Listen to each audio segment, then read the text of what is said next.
4월 10일 오늘 한 줄 결론은 HLB 이노베이션은 숫자보다 지배구조입니다. 미국 취득 후 지분 98.93% 거래가 종결되면 연결 편입과 지배력 변화로 이어지는지 봐야 합니다. 그리고 끝까지 보셔야 할 질문은 비슷한 지분 거래 중 실제 구조 변화를 만드는 공시는 무엇인가입니다. 먼저 HLB 이노베이션에서 기준을 세우고 이어서 인스코비에서 대비 포인트를 본 뒤 핑거스토리, 서메이즈는 리스크와 후속 공시 중심으로 빠르게 연결하겠습니다. 마지막 확인은 2026년 12월 31일 무렵 종결 여부. 취득 후 지분 98.93% 확정. 공정위 기업결합 심사입니다. 오늘은 지분 거래는 종결과 지분 이전 시점. 자금 조달은 발행가와 희석 폭를 먼저 구분해야 하는 날입니다. 오늘은 먼저 HLB 이노베이션에서 기준을 세우고 이어서 인스코비에서 대비 포인트를 본 뒤 핑거스토리, 서메이즈는 리스크와 후속 공시 중심으로 빠르게 연결하겠습니다. 특히 HLB 이노베이션, 인스코비, 핑거스토리에서 같은 숫자라도 해석이 갈리는 지점을 먼저 보겠습니다.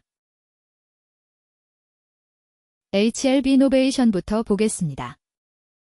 공시에 적힌 핵심은 415억 원. 취득 후 지분 98.93%. 대상 브러리스 모테처러피우테이셔스. INC, 미국입니다. 이 거래에서 봐야 할 건 브러리스 모테처러피우테이셔스. INC, 미국. 취득 후 지분 98.93% 거래가 종결되면 연결 편입과 지배력 변화로 이어지는지 봐야 합니다. 시장이 보는 건 지분 취득 발표가 끝이 아니라 연결 편입과 자본 배치 변화가 실제로 생기는지입니다. 이게 확인되면 거래가 종결되면 지분 이전과 연결 구조 변화가 숫자보다 먼저 해석을 바꿉니다.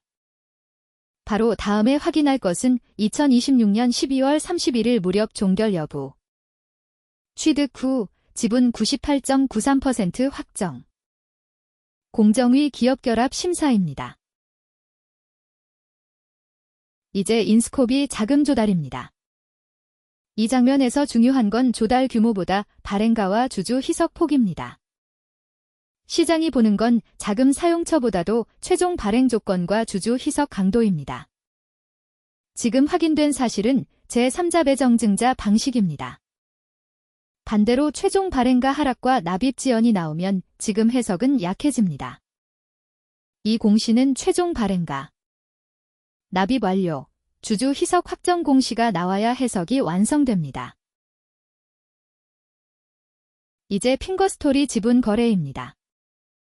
이 거래에서 봐야 할 건 주식회사 엘솔로 취득 후 지분 45.11% 거래가 종결 후 실제 지분 이전과 영향력 확대로 이어지는지 봐야 합니다. 시장이 보는 건 거래 발표보다 종결 이후 영향력 확대와 구조 변화가 실제로 확정되는지입니다. 문서상 먼저 박힌 포인트는 41억 원. 취득 후 지분 45.11%. 대상 주식회사 엘솔로입니다. 반대로 주식회사 엘솔로 거래의 종결 지연. 심사 변수, 지분 이전 미확정이 나오면 지금 해석은 약해집니다. 결국 체크포인트는 2026년 4월 10일 무렵 종결 여부. 취득 후 지분 45.11% 확정. 공정위 기업결합 심사입니다.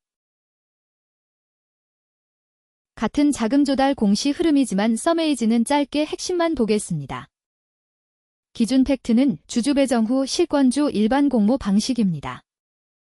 앞선 자금 조달 공시와 겹쳐 보여도 여기서 새로 볼 건 조달 규모보다 발행가와 주주 희석 폭입니다. 시장이 보는 건 자금 사용처보다도 최종 발행 조건과 주주 희석 강도입니다. 체크 포인트는 최종 발행가, 납입 완료, 주주 희석 확정 공시입니다.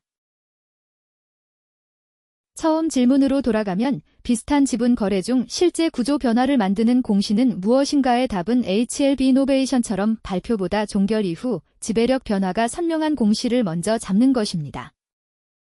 정리하면 오늘은 지분 거래는 종결과 지분 이전 시점, 자금 조달은 발행가와 희석폭을 먼저 구분해야 하는 날입니다. 오늘은 지배구조 공시 흐름이 강했습니다. 특히 HRB 이노베이션, 인스코비, 핑거스토리는 후속 공시가 붙을 때 해석이 더 선명해질 수 있습니다. 내일은 2026년 12월 31일 무렵 종결 여부. 취득 후 지분 98.93% 확정. 공정위 기업결합 심사부터 이어서 확인하면 됩니다.